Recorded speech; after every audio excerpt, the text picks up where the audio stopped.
नमस्कार दोस्तों, आज हम लोग अज्ञेयकृत संस्मरण वसंत का अग्रदूत को पढ़ेंगे।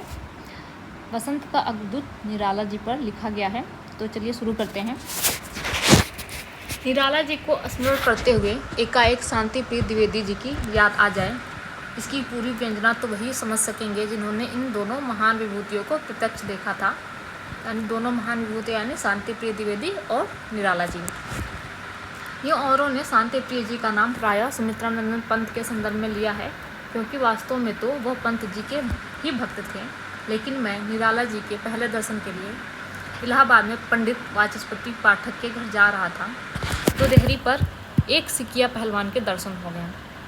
सिकिया पहलवान, ध्यान दीजिएगा, जिसने मेरा रास्ता रोकते हुए एक टेढ़ी उंगली मेरी ओर उठाकर पूछा, आपने निराला जी के बारे में विश्व भारती पत्रिका में बड़ी अनर्गल बातें लिख दी हैं। यह सिकिया पहलवान, जो यूँ अपने को कृष्ण कन्हैया से कम नहीं समझता था और इसलिए हिंदी के सारे रसिक समाज के विनोद का लक्ष्य बना रहता था, शांति प्रिय की अभिधा का भूषण था। यानी जो सिकिया पहलवान है वो शांति प्रिय द्विवेदी जी को कहा गया है। जिस सवर में सवाल मुझसे पूछा गया था उससे शांति प्रियता टपक रही हो, ऐसा नहीं था। आवाज़ तो रसिक शिरोमणि की जैसी थी वैसी ही थी। उसमें भी कुछ आक्रामक चिड़चिड़ापन भरकर सवाल मेरी ओर फेंका गया था। मैंने कहा, लेख आपने पढ़ा है? नहीं, मैंने नहीं पढ़ा, लेकिन मेरे पास रिपोर्ट आई है। तब लेख आप पढ़ लीजिएगा, तभी बात होगी, कहकर मैं आगे बढ़ गया। शांति प्रिय जी की युद्ध देही वाली मुद्रा एक कुंठित मुद्रा में बदल गई और वह बाहर चले गए। यो रिपोर्ट सही थी। विश्व भारती पत्रिका में मेरा एक लंबा लेख छपा था। कौन सी पत्रिका में? विश्व भारती पत्रिका में।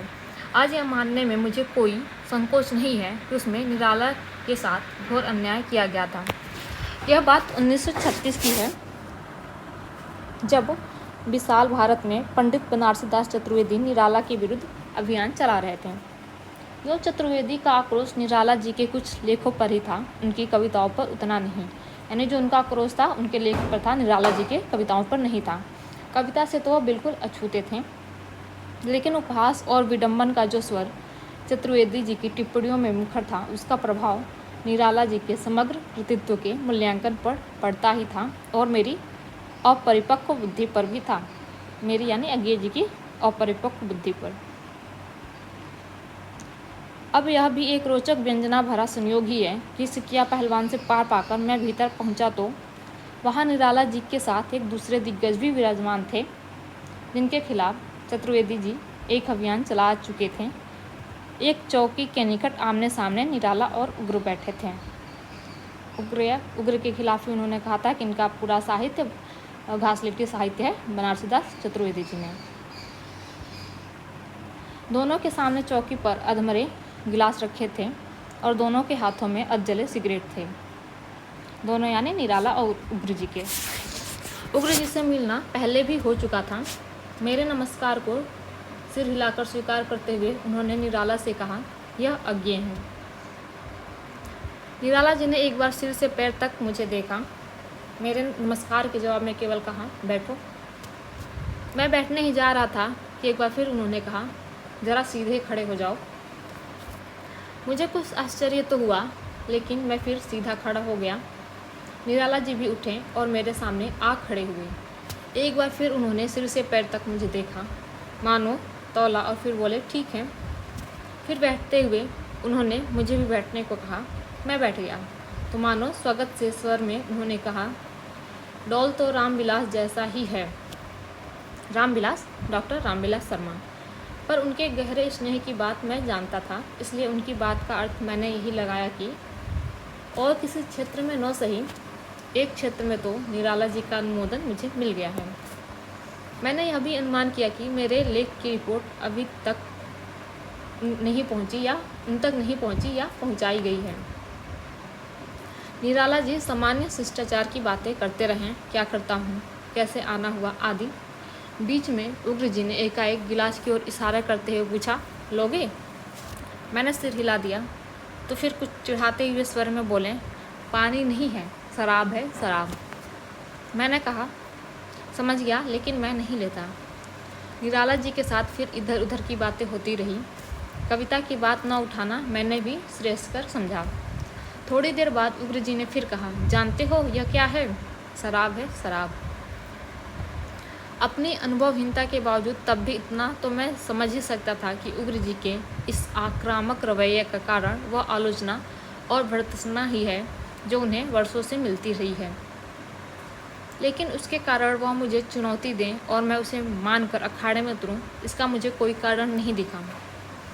यह भी नहीं कि मेरे जानते शराब पीने का समय शाम का होता, दिन की 11 बजे का नहीं। मैंने शांत स्वर में कहा, तो क्या हुआ उग्र जी? आप सोचते हैं कि शराब के नाम से मैं डर जाऊंगा? देश में बहुत से लोग शराब पीते हैं। निराला जी केवल मुस्कुरा दिए, कुछ बोले नहीं। थोड़ी देर बाद मैं विदा लेने को उठा तो उन्होंने कहा, अब की बार मिलोगे तो तुम्हारी रचना सुनेंगे। मैंने खैर मनाई कि उन्होंने तत्काल कुछ सुनाने को नहीं कहा।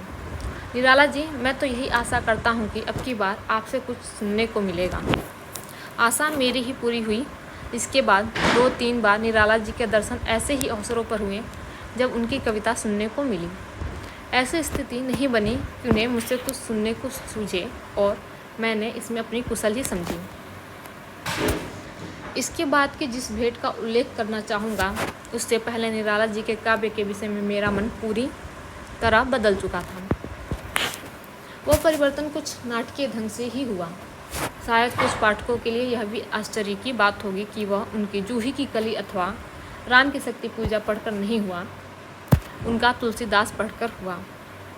यानी अज्ञेय जी का जो परिवर्तन हुआ उनके काव्य के विषय में, वो उनकी रचना तुलसीदास पढ़ के हुआ था। अब भी उस अनुभव को याद करता हूँ तो मानो एक गहराई में खो जाता हूँ।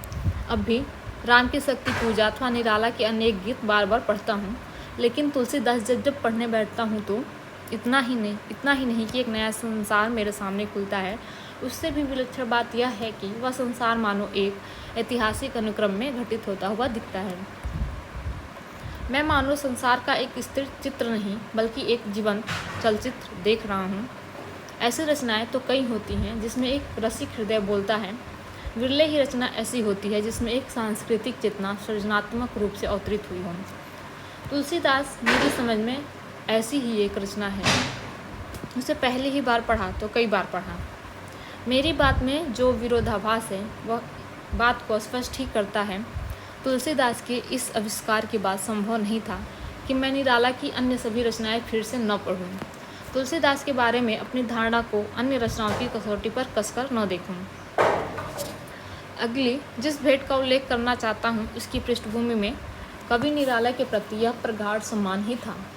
काल की दृष्टि से यह खासा व्यतिक्रम है, क्योंकि जिस भेंट की बात मैं कर चुका हूँ वह सन 36 में हुई थी और दूसरी भेंट सन 51 के ग्रीष्म में, यानी पहली भेंट 1936 में और दूसरी 1951 में। बीच के अंतराल में अनेक बार अनेक स्थलों पर उनसे मिलना हुआ था और वह 1-2 दिन मेरे यहाँ रह भी चुके थे, लेकिन उस अंतराल की बात बाद में करूँगा। मैं इलाहाबाद छोड़कर दिल्ली चला आया था, लेकिन दिल्ली में अभी ऐसा कोई काम नहीं था कि उससे बंधा रहूं। अक्सर 5-7 दिन के लिए इलाहाबाद चला जाता था। निराला जी तब दारागंज में रहते थे। मानसिक विक्षेप कुछ बढ़ने लगा था और कभी कभी वो बिल्कुल ही बहकी हुई बातें करते थे, लेकिन मेरा निजी अनुभव यही था कि काफ़ी देर तक वह बिल्कुल संयत और संतुलित विचार विनिमय कर लेते थे। बीच बीच में कभी भागते भी तो 2-4 मिनट में ही फिर लौट आते थे। मैं साथ उनकी विक्षिप्त स्थिति की बातों को भी सहज भाव से ले लेता था या बहुत गहरे में समझता था कि जीनियस और पागलपन के बीच का पर्दा काफ़ी जीना होता है, कि निराला का पागलपन जीनियस का पागलपन है। इसलिए वह भी सहज और प्राकृत अवस्था में लौट आते थे। इतना ही था कि 2-4 व्यक्तियों और 2-3 संस्थाओं के नाम मैं उनके सामने नहीं लेता था और अंग्रेजी का कोई शब्द या पद अपनी बात में नहीं आने देता था, क्योंकि यह मैं लक्ष्य कर चुका था कि इन्हीं से उनके वास्तविक बोध की गाड़ी पटरी से उतर जाती थी। उस बार सुमन श्रीमंगल सिंह भी आए हुए थे और मेरे साथ ही ठहरे थे। मैं निराला जी से मिलने जाने वाला था और सुमन भी साथ चलने को उत्सुक थे। निश्चय हुआ कि सवेरे सवेरे ही निराला जी से मिलने जाया जाएगा। वही समय ठीक रहेगा। लेकिन सुमन जी को सवेरे तैयार होने में बड़ी कठिनाई होती है। पलंग, चाय, पूजा पाठ और श्रृंगार पेटी में 9 बज ही जाते हैं और उस दिन भी बज गए। हम दारागंज पहुँचे तो प्रायः 10 बजे का समय था। निराला जी अपने बैठक में नहीं थे। हम लोग वहाँ बैठ गए और उनके पास सूचना चली गई कि मेहमान आए हैं। निराला जी उन दिनों अपना भोजन स्वयं बनाते थे और उस समय रसोई में ही थे। कोई 2 मिनट बाद उन्होंने आकर बैठ के में झाँका और बोले, अरे तुम, और तत्काल उठ हो गए। सुमन जी तो रसोई में खबर भिजवाने के लिए मेरा पूरा नाम बताने चले गए थे, लेकिन अपने नाम की कठिनाई मैं जानता हूँ, इसलिए मैंने संक्षिप्त सूचना भिजवाई थी कि कोई मिलने आए हैं। चढ़बढ़ की झांकी में हमने देख लिया कि निराला जी केवल कॉपिन पहने हुए थे। थोड़ी देर बाद आए तो उन्होंने तहमद लगा ली थी और कंधे पर अंगूछा डाल लिया था। बात होने लगी। मैं तो बहुत कम बोला, जो भी कम बोलता, और इस समय यह देखकर कि निराला जी बड़ी संतुलित बातें कर रहे हैं, मैंने चुपचाप सुनना ही ठीक समझा। लेकिन सुमन जी और चुप रहना। फिर वह तो निराला को प्रसन्न देखकर उन्हें और भी प्रसन्न करना चाह रहे थे, इसलिए पूछ बैठे, निराला जी आजकल आप क्या लिख रहे हैं? यह तो किसी भी लेखक को यह प्रश्न एक मूर्खतापूर्ण प्रश्न जान पड़ता है। शायद सुमन से कोई पूछे तो उन्हें भी ऐसा ही लगे। फिर भी न जाने क्यों लोग यह प्रश्न पूछ बैठते हैं। निराला ने एकाएक कहा, निराला? कौन निराला? निराला तो मर गया। Nirala is dead. अंग्रेजी का वाक्य सुनकर मैं डरा कि अब निराला बिल्कुल बाहर जाएंगे और अंग्रेजी में न जाने क्या क्या कहेंगे, लेकिन सौभाग्य से ऐसा हुआ नहीं। हमने अनुभव किया कि निराला जो बात कह रहे थे वह मानो सच्चे अनुभव की बात है। जिस निराला के बारे में सुमन ने प्रश्न पूछा था वह सचमुच उनसे पीछे कहीं छूट गया है। निराला ने मुझसे पूछा, तुम कुछ लिख रहे हो? मैंने टालते हुए कहा, कुछ न कुछ तो लिखता ही हूँ, लेकिन उससे संतोष नहीं, वह उल्लेख करने लायक भी नहीं है। इसके बाद निराला जी ने जो 4-6 वाक्य कहे उनसे मैं आश्चर्यचकित रह गया। उन्हें याद करता हूँ तो आज भी मुझे आश्चर्य होता है कि हिंदी काव्य रचना में जो परिवर्तन हो रहा था उसकी इतनी खरी पहचान निराला को थी। उस समय के तमाम हिंदी आचार्यों से कहीं अधिक सही और अचूक, और वह तब जबकि ये सारे आचार्य उन्हें कम से कम आधा विक्षिप्त तो मान ही रहे थे। निराला ने कहा, तुम जो लिखते हो वो मैंने पढ़ा है। इस बार सुमन ने कुछ उमंग कर पूछना चाहा था, अरे निराला जी आप पग्गे का लिखा हुआ भी पढ़ते हैं? मैंने पीठ में चिंगोटी काटकर सुमन को चुप कराया और अचरज यह कि वह चुप भी हो गए। शायद निराला की बात सुनने की कुतूहल जगी हुई। निराला का कहना जारी रहा, तुम क्या करना चाहते हो वह हम समझते हैं। थोड़ी देर रुककर और हम दोनों को चुपचाप सुनते पाकर उन्होंने बात जारी रखी, स्वर की बात तो हम भी सोचते हैं, लेकिन असल में हमारे सामने संगीत का स्वर रहता और तुम्हारे सामने बोलचाल की भाषा का स्वर रहता है। वह फिर थोड़ा रुक गए। सुमन फिर कुछ कहने को कुलबुलाए और मैंने उन्हें फिर टोक दिया। ऐसा नहीं है कि हम बात को समझते नहीं हैं, हमने सब पढ़ा है और हम सब समझते हैं, लेकिन हमने शब्द के स्वर को वैसा महत्व नहीं दिया। हमारे लिए संगीत का स्वर ही प्रमाण था। मैं फिर भी चुप रहा, सुनता रहा। मेरे लिए यह सुखद आश्चर्य की बात थी कि निराला इस अंतर को स्पष्ट पहचानते हैं।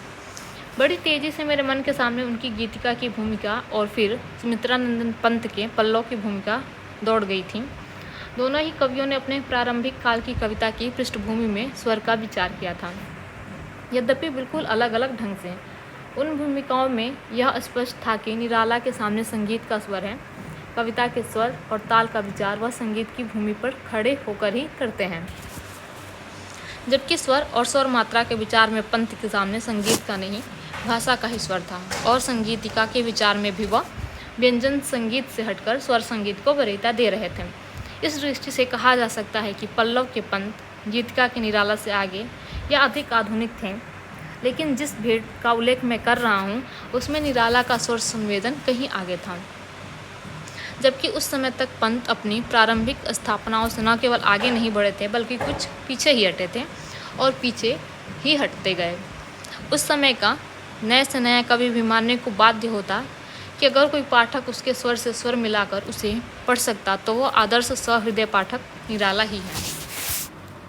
एक पीढ़ी का महाकवि परवर्ती पीढ़ी के काव्य को इस तरह समझ सकें, परवर्ती कवि के लिए इससे अधिक आप्यायित करने वाली बात क्या हो सकती है। सुमन ने कहा, निराला जी, अब इसी बात पर अपना एक नया गीत सुना दीजिए। मैंने आशंका भरी आशा के साथ निराला की ओर देखा। निराला ने अपनी पुरानी बात दोहरा दी, Nirala is dead, I am not Nirala. Suman कुछ हार मानते हुए बोले, मैंने सुना है आपकी नई पुस्तक आई है अर्चना, वो आपके पास है, हमें दिखाएंगे। निराला ने एक वैसे ही खोए हुए स्वर में कहा, हाँ आई तो है, देखता हूँ। वो भीतर गए और थोड़ी देर में पुस्तक की 2 प्रतियां ले आए। बैठते हुए उन्होंने एक प्रति सुमन की ओर बढ़ाया, जो सुमन ने ले ली। दूसरी प्रति निराला ने दूसरे हाथ से उठाई, लेकिन मेरी ओर बढ़ाई नहीं। उसे फिर अपने सामने रखते हुए बोले, यह तुमको दूंगा। सुमन ने ललक कर कहा, तो यह प्रति मेरे लिए है, तो इसमें कुछ लिख देंगे। निराला ने प्रति सुमन से ले ली और आवरण खोलकर मुख पृष्ठ की ओर थोड़ी देर देखते रहे। फिर पुस्तक सुमन को लौटाते हुए बोले, नहीं, मैं नहीं लिखूंगा, वह निराला तो मर गया। सुमन ने पुस्तक ले ली। थोड़े से हतप्रभ हुए, लेकिन यह तो समझ रहे थे कि इस समय निराला को उनकी बात से डिगाना संभव नहीं होगा। निराला फिर उठकर भीतर गए और कलम लेकर आए। दूसरी प्रति उन्होंने उठाई, खोलकर उसके पुस्ते पर कुछ लिखने लगे। मैं सांस रोककर प्रतीक्षा करने लगा। मन तो हुआ जरा झुककर देखूं कि क्या लिखने जा रहे हैं, लेकिन अपने को रोक लिया। कलम की चाल से मैंने अनुमान किया कि कुछ अंग्रेजी में लिख रहे हैं। 2-3 पंक्तियाँ लिखकर उनका हाथ थमा। आंख उठाकर एक बार उन्होंने मेरी ओर देखा और फिर कुछ लिखने लगे। इसी बीच सुमन ने कुछ इतराते हुए स्वर में कहा, निराला जी, इतना पक्षपात, मेरे लिए तो आपने कुछ नहीं लिखा। और निराला जी ने 1-2 अक्षर लिखे थे, लेकिन सुमन की बात पर चौंक कर रुक गए। उन्होंने फिर कहा, नहीं नहीं, निराला तो मर गया, Nirala is no Nirala, Nirala is dead. अब मैंने देखा कि पुस्तक में उन्होंने अंग्रेजी में नाम के पहले 2 अक्षर लिखे थे NI, लेकिन अब उसके आगे 2 बिंदियां लगाकर नाम अधूरा छोड़ दिया। नीचे एक लकीर खींची और उसके नीचे तारीख डाली 18/5/51 और पुस्तक मेरी ओर बढ़ा दी। पुस्तक मैंने ले ली। तत्काल खोलकर पढ़ा नहीं कि उन्होंने क्या लिखा है। निराला ने इसका अवसर भी तत्काल नहीं दिया। खड़े होते हुए बोले, तुम लोगों के लिए कुछ लाता हूँ। मैंने बात की व्यर्थता जानते हुए कहा, निराला जी, हम लोग अभी नाश्ता करके चले थे, रहने दीजिए। और इसी प्रकार सुमन ने भी जोड़ दिया, बस 1 गिलास पानी दे दीजिए, पानी भी मिलेगा। कहते हुए निराला जी भीतर चले गए। हम दोनों ने अर्थभरी दृष्टि से एक दूसरे को देखा। मैंने दबे स्वर में कहा, इसलिए कहता था कि सवेरे जल्दी चलो। फिर मैंने जल्दी से पुस्तक खोलकर देखा कि निराला जी ने क्या लिखा था। कृत्य होकर मैंने पुस्तक फुर्ती से बंद की तो सुमन ने उतावली से कहा, देखे देखे। मैंने निर्णयात्मक ढंग से पुस्तक घुटने के नीचे दबा ली, दिखाई नहीं।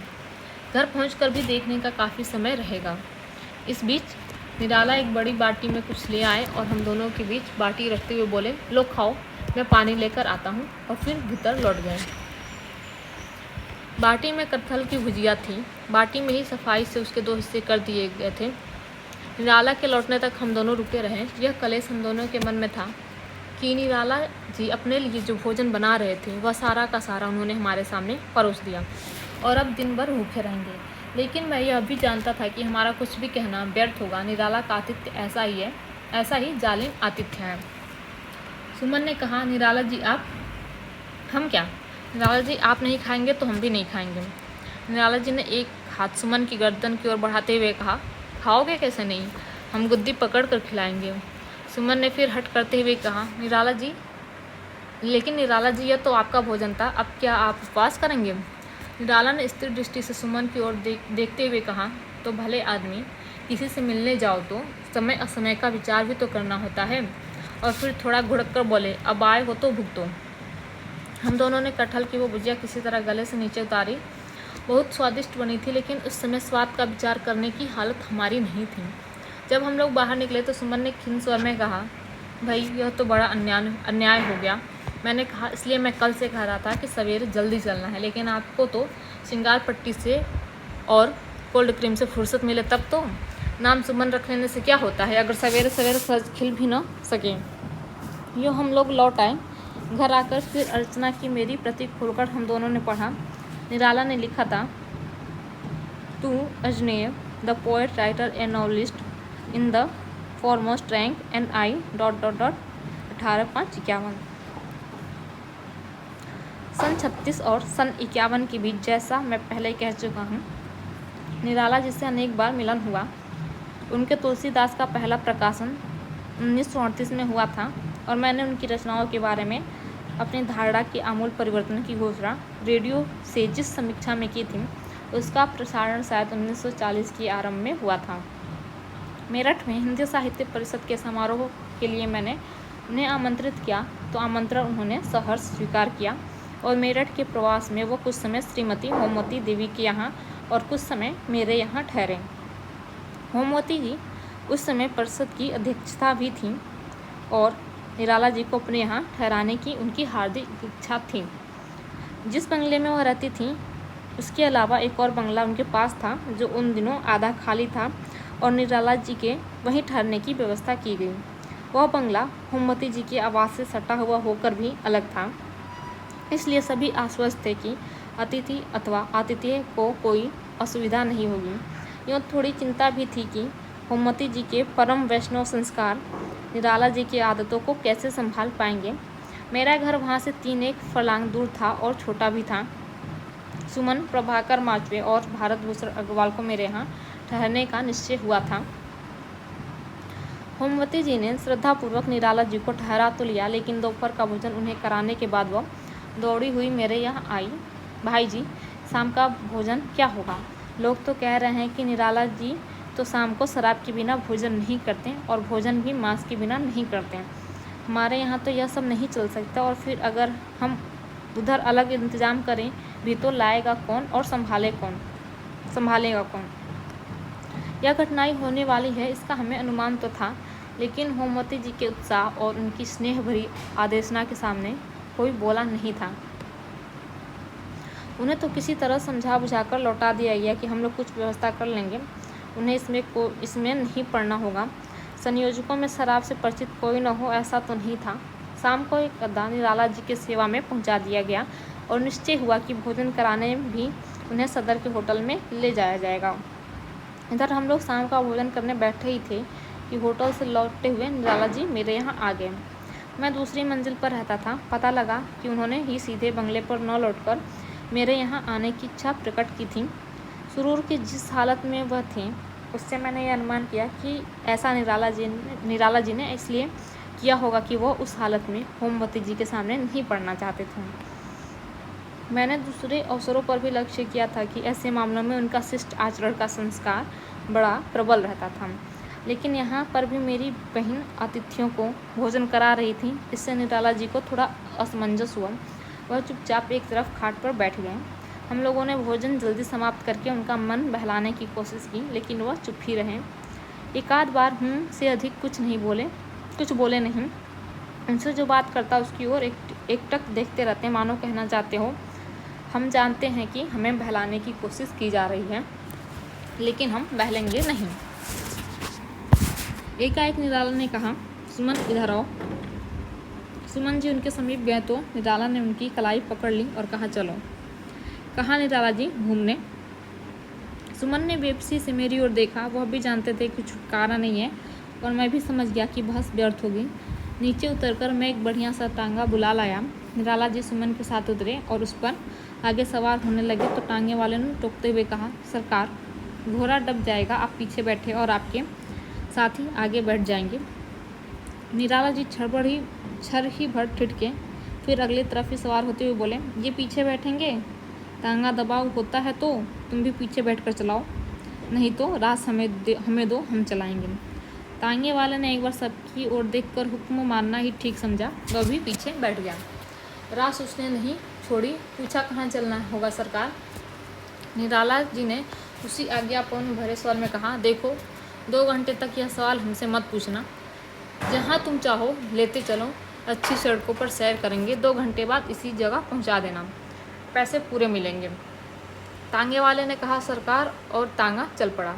मैं 2 घंटे के लिए निश्चिंत होकर ऊपर चला आया। रात के लगभग 11 बजे तांगा लौटा और सुमन अकेले ऊपर आए। निराला जी देर से लौटने पर वहीं सो सकते हैं, यह सोचकर उनके लिए एक बिस्तर और लगा दिया गया था, लेकिन सुमन ने बताया कि निराला जी सोएंगे तो वहीं जहाँ ठहरे हैं, क्योंकि होमवती जी से कहकर नहीं आए थे, लिहाजा मैंने उसी तांगे में उन्हें बंगले पर पहुंचा दिया और टहलता हुआ पैदल लौट आया। अगले दिन सवेरे ही होमवती जी के यहाँ देखने गया कि सब कुछ ठीक ठाक तो है। तो होमवती जी ने अलग ले जाकर मुझसे कहा, भैया तुम्हारे कवि जी ने कल शाम को बाहर जो किया हो, यहाँ तो बड़े शांत भाव से शिष्ट ढंग से रहते हैं। मैंने कहा, चलिए आप निश्चिंत हुई तो हम भी निश्चिंत हुए, यूँ डरने की कोई बात थी नहीं। दूसरे दिन मैं शाम से ही निराला जी को अपने यहाँ ले आया। भोजन उन्होंने वहीं किया और प्रसन्न होकर कई कविताएं सुनाई। काश कि उन दिनों टेप रिकॉर्डर होते, राम की शक्ति पूजा अथवा जागो फिर एक बार अथवा बादल राके वाचन परवर्ती पीढ़ियों के लिए संचित कर दिए गए होते। प्राचीन काल में काव्यवाचक जैसे भी रहे हों, मेरे युग में तो निराला जैसा काव्यवाचक दूसरा नहीं हुआ। रघुवीर सहाय ने लिखा है, मेरे मन में पानी के कई संस्मरण हैं। निराला के काव्य में अजस्र निर्झर मानकर मैं भी कह सकता हूँ कि मेरे मन में पानी के अनेक संस्मरण हैं। अजस्र बहते पानी के, फिर वह बहना चाहे मूसलाधार वृष्टि का हो, चाहे धुआंधार जलप्रपात का, चाहे पहाड़ी नदी का, क्योंकि निराला जब कविता पढ़ते थे तब वह ऐसी ही वेगवती धारा सी बहती थी। किसी रोग की कल्पना भी तब नहीं की जा सकती थी। सरोवर सा ठहराव उनके वाचन में अकल्पनीय था, और क्योंकि पानी के अनेक संस्मरण हैं इसलिए उन्हें दोहराऊंगा नहीं। उन्हीं दिनों के आसपास उनसे और भी कई बार मिलना हुआ। दिल्ली में वो मेरे यहाँ आए थे और दिल्ली में एकाधिक बार उन्होंने मेरे अनुरोध किए बिना ही सहज उदारतावश अपनी नई कविताएं सुनाई। फिर इलाहाबाद में भी जब तब मिलना होता, पर कविता सुनने का ढंग अक्सर केवल एक बार हुआ, क्योंकि इलाहाबाद में धीरे धीरे एक अवसाद उन पर छाता गया था जो उन्हें अपने परिचितों के बीच रहते भी उनसे अलग करता जा रहा था। पहले भी उन्होंने गाया था, मैं अकेला देखता हूँ आ रही मेरे दिवस की सांध्य बेला, जानता हूँ नदी झरने जो मुझे थे पार करने, कर चुका हूँ हंस रहा या देख कोई नहीं भेला, अथवा स्नेह निर्जर बह गया रेत सा तन रह गया, बह रही हृदय पर केवल अमा मैं अलक्षित रहूँ, यह कवि कहा गया है। लेकिन इन कविताओं में अकेलेपन अथवा अवसाद का स्वर एक संचारी भाव का प्रतिबिंब है, जिससे दूसरे भी कवि परिचित होंगे। इससे अनेक वर्ष बाद के बांधो न नाव इस ठाव बंधु, पूछेगा सारा गांव बंधु का अवसाद मानो एक अस्थायी मनोभाव है। पहले का स्वर केवल एक तात्कालिक अवसाद को प्रकट करता है, जैसे और भी पहले की सखी वसंत आया अथवा सुमन भर न लीजिए, सखी वसंत गया आदि कविताएं प्रतिक्रिया अथवा भाव दशा को दर्शाती हैं। लेकिन अर्चना और उसके बाद की कविताओं में हताश अवसाद का जो भाव छाया हुआ दिखता है, वह तत्कालीन प्रतिक्रिया का नहीं, जीवन के दीर्घ प्रत्यालोकन का परिणाम है, जिससे निराला जब तक उभरते दिखते हैं तो उन्हें तो अपने भक्ति गीतों में ही तुम ही हुए रखवाल तो उसका कौन न होगा, अथवा वे दुख के दिन काटे हैं जिसने गिन गिन कर पलछिन तिन तिन आंसू के लड़के मोती हार पिरोए, गले डालकर प्रियतम के लखने का शशिमुख, दुख निशा में उज्ज्वल अमलीन। कह नहीं सकता इस स्थायी भाव के विकास में कहाँ तक महादेवी जी द्वारा स्थापित साहित्यकार संसद के उनके प्रवास ने योग दिया, जिसमें निराला के सम्मान में दांवती भी हुई, तो मानो ऐसी ही जो उन्हें हिंदी कवि समाज के निकट में लाकर उससे थोड़ा और अलग ही कर गई। संसद के गंगा तटवर्ती बंगले को छोड़कर ही निराला जी फिर दारागंज की अपनी पुरानी कोठरी में चले गए। वही अवसाद और भक्ति का यह मिश्र स्वर मुखरतर होता गया, और वहीं गहरे धुंधलके और तीखे प्रकाश के बीच भौराते हुए निराला उस स्थिति की ओर बढ़ते गए हैं जहां एक और वह कह सकते थे, कौन निराला, निराला इज डेड, और दूसरी ओर दृढ़ विश्वासपूर्वक हिंदी के सुमनों के प्रति संबोधित होकर एक आहत किंतु अखंड विश्वास के साथ यह भी कह सकते थे, मैं ही वसंत का अग्रदूत। सचमुच वसंत पंचमी के दिन जन्म लेने वाले निराला हिंदी काव्य के वसंत के अग्रदूत थे, लेकिन अब वह नहीं है, तो उनकी कविताएं बार बार पढ़ते हुए मेरा मन उनकी इस आत्मविश्वास भरी उक्ति पर न अटक कर उनके तुलसीदास की कुछ पंक्तियों पर ही अटकता है, जहाँ मानो उनका कवि भवित व्यदर्शी हो उठता है, उस भवितव्य को देख लेता है और भवितव्य को देख लेता है जो खंड काव्य के नायक तुलसीदास का नहीं, उसके रचयिता निराला का ही है। यह जागा कवि अशेष छविदर, इसका स्वर भर भारती मुक्त हो जाएंगी। तम के अमाज रे तार तार, जो उन पर पड़ी प्रकाश धार। जग वीणा के स्वर के बहा रे जागो, इस पर अपने कारुणिक प्राण कर लो समक्ष दे दीप्यमान। दे गीत विश्व को रुको, दान फिर मांगो। इस अशेष छविदर कवि ने दान कभी नहीं मांगा, पर विश्व को दिया, गीत दिया, पर उसके लिए भी रुका नहीं। बांटते बांटते ही तिरोधान हो गया। मैं अलक्षित हूँ, यह कवि कह गया है। यह था अज्ञे का संस्मरण जो उन्होंने निराला के ऊपर लिखा था। इसका PDF चाहिए तो आप लोग टेलीग्राम से ले सकते हैं।